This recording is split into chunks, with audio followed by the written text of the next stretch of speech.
Bonjour, chère communauté. Donc aujourd'hui, dans le podcast de CK Academy, on a le plaisir de recevoir un expert comptable de renom, expert comptable entrepreneur également, qui fait beaucoup de très belles choses. Expert comptable du nom de Abdel Salim Garba. Bonjour Salim. Bonjour, Alioune Bada. Merci, enchanté et merci de répondre à l'invitation de CK Academy. Merci pour l'invitation. Merci beaucoup, merci à toi. Donc aujourd'hui, on aura le plaisir d'échanger avec toi autour de deux thématiques importantes. La première va porter sur l'expert comptable, simple producteur de chiffres ou bien un véritable business partner. Et la seconde thématique va porter sur l'éthique dans les affaires. Abdesalim Garba va revenir sur ces différentes notions. Donc, on va commencer d'abord par vous laisser le soin de vous présenter. Est-ce que tu peux te présenter, nous dire qu'est-ce que tu as comme expérience, qu'est-ce que tu fais, c'est quoi ton domaine d'expertise? Okay. Merci beaucoup, Alioune Bada Kamara. Et merci aussi à Seka pour l'opportunité de pouvoir échanger, partager notre modeste contribution justement à ce podcast qui est une très belle initiative vraiment. Parce qu'on a besoin de promouvoir les bons comportements, les bonnes pratiques. En tant qu'expert comptable, on est garant de l'éthique et il faut qu'on puisse aussi partager ce qu'on peut pour pouvoir promouvoir. Donc, merci pour cette opportunité. Donc, moi, c'est Abdel Salim Garba, je suis expert comptable. Je suis aujourd'hui associé gérant du cabinet CEFIC Sénégal, qui est un cabinet d'expertise comptable et financier qui aujourd'hui tend vers la conformité charia, halal, tout ce qui est conforme au principe de la finance éthique, finance islamique, mais finance éthique qui est finance, appelée aussi finance participative, finance inclusive, finance sociale. Donc, j'ai travaillé chez Mazars, Sénégal, chez Eureka, dans deux cabinets d'expertise de très grande renommée ici au Sénégal. Et également, j'ai été consultant aussi à la Banque africaine de développement et à la Banque mondiale. Aujourd'hui, on dirige avec d'autres associés ce cabinet pour essayer d'améliorer au quotidien les conseils aux entreprises. Merci beaucoup, Salim, pour cette présentation. Donc, beaucoup de belles choses. Hein? Très bien. Donc, selon toi, c'est quoi le rôle de l'expert comptable? On parle d'expertise comptable. Mais concrètement, c'est quoi son rôle? Donc, je dirais que l'expert comptable est pour l'être humain, ou en tout cas est pour l'entreprise, ce que le médecin est pour l'être humain. Donc, c'est vraiment la phrase caricaturale qui permet de comprendre, de mettre en fait à sa place l'expert comptable dans son rôle. Aujourd'hui, quand on dit qu'il est le médecin de l'entreprise, en fait, il est le médecin de l'économie et tous les acteurs de l'économie. Aujourd'hui, l'expert comptable est vu comme un producteur de chiffres, un certificateur de chiffres, alors qu'en vrai, sa capacité à accompagner est bien plus large que ça. Et donc, c'est justement, on doit comprendre qu'un médecin peut quasiment traiter ou en tout cas diagnostiquer et proposer des approches de solutions quasiment à l'ensemble des préoccupations générales. C'est un généraliste, l'expert comptable de l'entreprise. Et donc, que ce soit sur le plan de l'économie, de la finance, de la comptabilité, de la gestion, de la capacité à créer de la valeur pour l'entreprise, même pour les États, de les accompagner dans les choix stratégiques qu'ils prennent pour le pays, dans les communautés. On peut accompagner des mairies, on peut accompagner... En fait, on doit être partout parce qu'on a un rôle d'utilité ou d'intérêt public. Donc, c'est du service public. C'est ça notre premier rôle, c'est servir les autres. Et il faut que les gens comprennent ça. On est là pour servir les autres. D'abord, avant tout, on a prêté serment à la Cour suprême. En jurant, on peut pas, avec éthique, que nous allons exercer avec éthique et morale, et avec tout le savoir que Dieu nous a octroyé, il faut qu'on puisse aussi, au quotidien, commencer à faire valoir cela et que les gens comprennent notre rôle. Tout à fait. Et belle citation au passage. L'expert comptable, médecin généraliste. Faire le parallèle avec le médecin généraliste. C'est un métier qui a beaucoup évolué avec le temps. Selon toi, quelles sont les principales évolutions de ces 10 dernières années quand on parle du métier d'expertise comptable? Bon, le métier d'expertise comptable, déjà, on peut dire que l'évolution est d'abord liée à la réglementation. On passe des anciens plans comptables au CAM vers le Cisco plus Puis maintenant, le Cisquad a révisé. Donc, la comptabilité a évolué. Elle est d'abord passée d'un plan national, puis d'un plan régional, puis aller d'un plan vraiment sous-région, puisque ça s'étend à l'UEMOA, à CEMAC. Ensuite, le métier a évolué même dans la façon de le faire. Mon père me rappelait il y a quelques jours, que quand lui tenait la comptabilité, il faisait les grands livres et les journaux à main levée, dans un livre. Tout à fait. Donc, et c'était il y a 37 ans. Tout à fait. Donc, aujourd'hui, c'est inimaginable qu'un collaborateur prenne un bouquin pour écrire dessus. Voilà. Donc, ça, c'est une deuxième partie de l'évolution. Et la troisième partie, c'est aujourd'hui ce qu'on découvre, l'intelligence artificielle. Tout à fait, tout à fait. On revient là-dessus. Voilà. Et en vrai, le fait que le métier n'est plus un métier que de la comptabilité ni de l'audit, mais c'est un métier de conseil. Les gens doivent savoir que l'expert comptable peut apporter de la valeur plus qu'au-delà de ce qu'on a. Et en vrai, que les clients, les entreprises, les États essaient de se rapprocher de nous pour nous poser leurs problèmes. Et nous-mêmes, on est prêt, on est ouvert, hein, on est prêt à aller vers eux. Mais s'ils ont des préoccupations, qu'ils essaient de se rapprocher de nous, ne serait-ce que pour nous écouter, pour qu'on puisse leur faire des propositions, après, quitte à eux de les appliquer ou pas, mais ils vont se rendre compte que on est capable de leur proposer des solutions auxquelles même ils ne se seraient pas imaginés, parce que on a la chance d'avoir une formation pluridisciplinaire. C'est quasiment l'une des rares formations dans laquelle vous faites de l'économie, de la finance, du contrôle de gestion, des mathématiques appliquées à la gestion, de la comptabilité, de l'audit, du droit, du droit du travail, du droit fiscal. C'est extrêmement élargi. Donc, voilà. Donc, ne serait-ce que dans la méthodologie, on n'a pas de la science infuse, mais au moins dans la méthodologie, on peut partager. Tout à fait, tout à fait. Excellent. Le métier a beaucoup évolué ces 10 dernières années. Tu as également parlé des partenaires, les clients, qui sont les partenaires des experts comptables. Selon toi, quelles sont leurs principales attentes vis-à-vis des experts comptables? Est-ce que la profession sait répondre réellement à ces attentes-là? Quelles sont ces attentes? Le marché est très clair. Les clients recherchent simplement viennent voir l'expert comptable pour certifier des états financiers ou pour les viser. Bon, c'est ce qu'ils ont compris de notre rôle. Par contre, ils ont des besoins dont ils eux-mêmes n'ont pas conscience, en vrai. Des besoins latents. Des besoins latents. Sur la façon de gérer leur entreprise, sur la façon de créer plus de chiffres et de valeur à leur entreprise, sur la façon d'organiser leur entreprise. On en verra, tu as des questions qui viennent dessus. Donc, si effectivement, ils prennent le soin de s'asseoir avec l'expert comptable pour traiter ne serait-ce que les autres points qu'ils ont au quotidien, autre que ces points comme certificat, ils pourraient entendre de l'expert comptable des avis que s'ils prenaient en compte, eux-mêmes, ils verraient l'impact. Inch'Allah, par grâce de Dieu. Donc, c'est important de leurs besoins. Et maintenant, après, c'est à nous aussi, experts comptables, d'aller vers eux et d'avoir une approche proactive. Ne pas attendre qu'ils viennent, mais nous, aller vers eux. On a la capacité aujourd'hui, l'ensemble des confrères, hein, vraiment. Et je parle sous le contrôle de notre cher président, de nos chers présidents des autres. Chaque confrère est capable aujourd'hui d'identifier chez son client des problématiques qui vont au-delà de la comptabilité. Et puisque la comptabilité n'est qu'un produit d'appel, qui permet de comprendre le client, son activité, ses problèmes. À partir de là, on peut, en tant qu'expert comptable, rechercher maintenant les solutions et aller avec des propositions. C'est aussi cette approche proactive qui fera que le métier ne sera plus vu uniquement comme un métier de certification de chiffres, mais un métier de conseil. Et c'est ça le rôle. C'est vraiment là où on doit aller. Et c'est là où il y a le plus de valeur. C'est là où vraiment la richesse pourra être le plus créée et la plus partagée.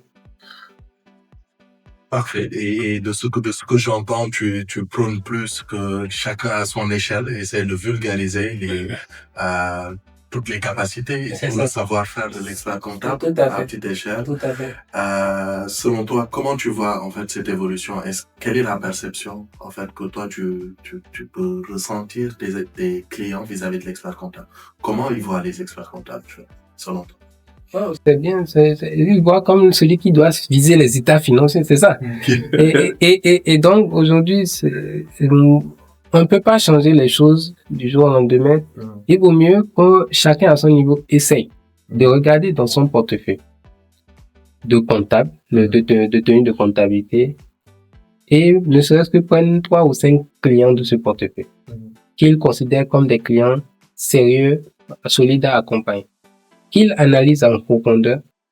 Si ne serait-ce que c'est 3 à 5 qui fait des propositions de mission de conseil, il va voir ces clients-là pour leur proposer ces missions de conseil. Même si un seul signe un accompagnement, le combat est gagné. L'objectif, c'est de changer qualitativement. Même si on a 100 clients ou 200 clients, même pour ceux qui vivent des états financiers, même si on a 500 clients, essayer de proposer du conseil à un seul qui arrive à signer la lettre de mission. La sensibilisation, elle vient de là. Parce que une fois que le premier a signé et on l'a accompagné et que ça a fonctionné, celui-ci se chargera d'être notre représentant commercial pour les autres. Derrière un client, en vrai, il y en a 10. Donc, si on arrive à faire ça, donc ça dit que le challenge n'est pas d'aller convaincre tous les clients, mais c'est d'aller convaincre un seul client et de faire ce travail, celui-là, d'exceller dans ce qu'on lui délivre, de telle façon à ce que ce soit irréprochable, la proposition de valeur. Une fois qu'on l'a faite, derrière, ça va se faire naturellement. Voilà, ça se fait. Tout à fait, mais à l'échelle, ça c'est à l'échelle individuelle de chaque expert comptable. À l'échelle macro, est-ce qu'il y a moyen d'agir afin de décupler un peu les impacts? Oui, bien sûr. C'est ce que nous autres font déjà en signant des conventions avec l'administration fiscale, avec les autres ordres professionnels, l'ordre des avocats, l'ordre des notaires, puisqu'on est au cœur de l'économie. En vrai, l'État, l'Assemblée nationale même doit avoir des experts comptables qui siègent comme conseillers à côté. On doit arriver à appeler les experts comptables, même dans l'élaboration des textes de loi, pour réfléchir. Et ça veut dire qu'en vrai, au niveau de chaque ministère public, on doit avoir un comité, pas un seul expert, mais un conseil d'experts. Ça peut être 3 experts, comité de 3 à 5 experts comptables qui sont consultés techniquement pour les sujets, que ce soit au niveau décentralisé, que ce soit au niveau centralisé, au niveau sommet de l'État. Et si nos États essayent cette tentative, je sais que le Bénin est en train de faire ça. Tout à fait. Au Bénin, exactement, qui arrive déjà au niveau de chaque ministère à avoir un expert comptable conseil. Tout à fait. Proche là, au niveau national et même au niveau sous-régional, c'est pareil. Tout à fait. D'ailleurs, on profite de l'occasion pour féliciter nos confrères qui sont dans les différents gouvernements. C'est ça. Voilà, et C'est une bonne chose. C'est une bonne chose. C'est ça. Tout à fait. Et juste après, c'est les attentes des clients. On va parler des impacts de l'intelligence artificielle. On en parle beaucoup. D'aucuns prédisent que l'IA va remplacer un certain nombre de professions. Dans certaines études, la fonction de comptabilité est citée comme étant une fonction qui va en tout cas subir les impacts de l'IA. Comment tu vois l'IA et selon toi, quels vont être ses impacts au niveau de la profession?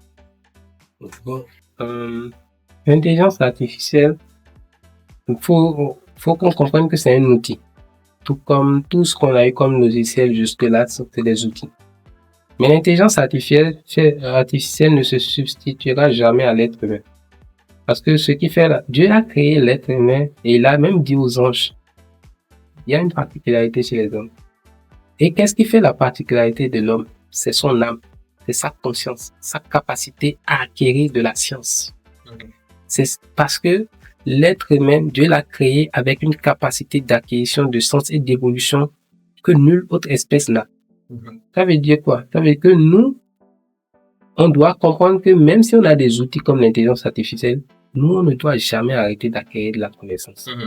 Aujourd'hui, malheureusement, ce qu'on constate, et ça c'est un point de départ, c'est que si on fait le bilan dans une année, la moyenne des gens ne lisent même pas un ouvrage.